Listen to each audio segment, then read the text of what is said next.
السلام عليكم ورحمة الله.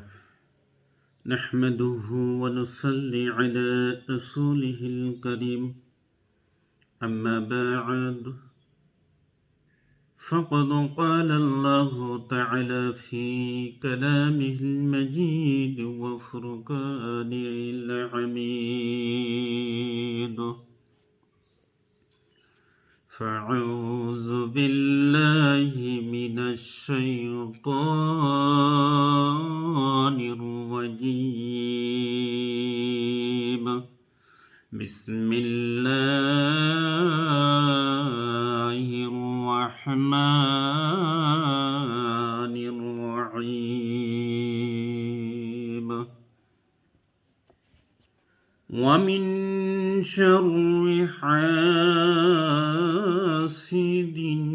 إذا حسد.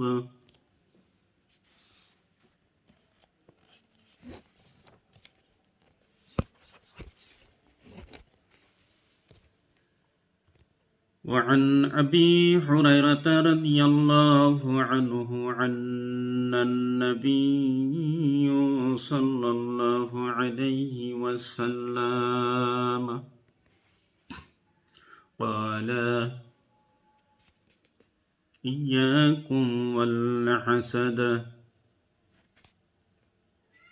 فإن الحسد يأكل الحسنة كما تأكل النار الحطب، أو قال أصبح. رواه أبو داود.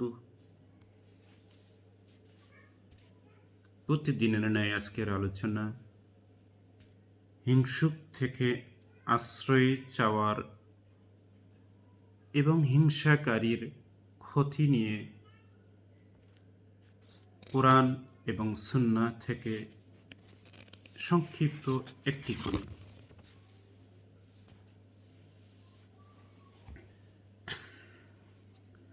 মহান আল্লাহ তাআলা মানব মুক্তির জন্য প্রেরিত মহাগ্রন্থ আল কুরআনে সূরা ফালাক আয়াতে 5 ঘোষণা করেন: ওয়ামিন শাররি হাসিদিন ইযা হাসাদ।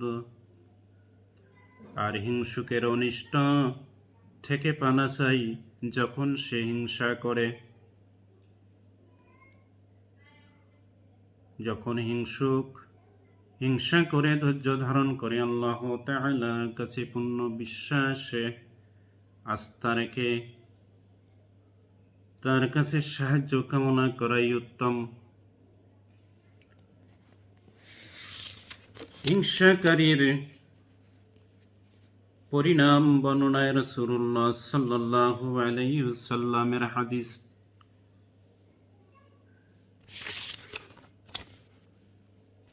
হযরত আবু হুরায়রা রাদিয়াল্লাহু আনহু থেকে বর্ণিত, রাসূলুল্লাহ সাল্লাল্লাহু আলাইহি ওয়াসাল্লাম বলেছেন: তোমরা হিংসা থেকে দূরে থাকো, কেননা হিংসা মানুষের উত্তম কাজগুলো এভাবে ধ্বংস করে দেয় যেভাবে আগুন শুকনো কাঠ বা ঘাস ছাই করে ফেলে। فإن الحسد يأكل الحسنة كما تأكل النار الحطب.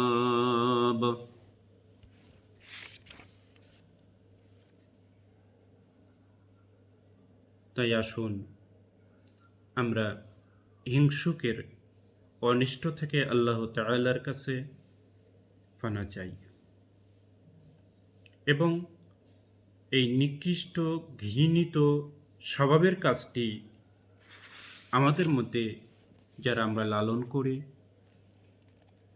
আমরা এর পরিণামে আমাদের নেক আমলগুলোকে ধ্বংস করে দিচ্ছি। এটা যেন বোঝার এবং সহি জ্ঞান দান করে। এই জন্য আল্লাহ তাআলার কাছে বারবার শক্তি, সাহস, ক্ষমা চাই। তিনি যেন আমাদেরকে হিংসুকের অনিষ্ট থেকে নিরাপত্তা দান করে এবং আমাদের মধ্যে যদি হিংসা সামান্য পরিমাণও থাকে তা আমরা ভুলে গিয়ে এই রকম অন্যায় কাজে যেন জড়িত না হই, এ ব্যাপারে সচেষ্ট থাকার জন্য তৌফিক দান করে। সকলে বলে আমিন। ওয়া আখির দাওয়ানা আনিল হামদুলিল্লাহি রাব্বিল আলামিন। আসসালামু আলাইকুম ওয়া রাহমাতুল্লাহ।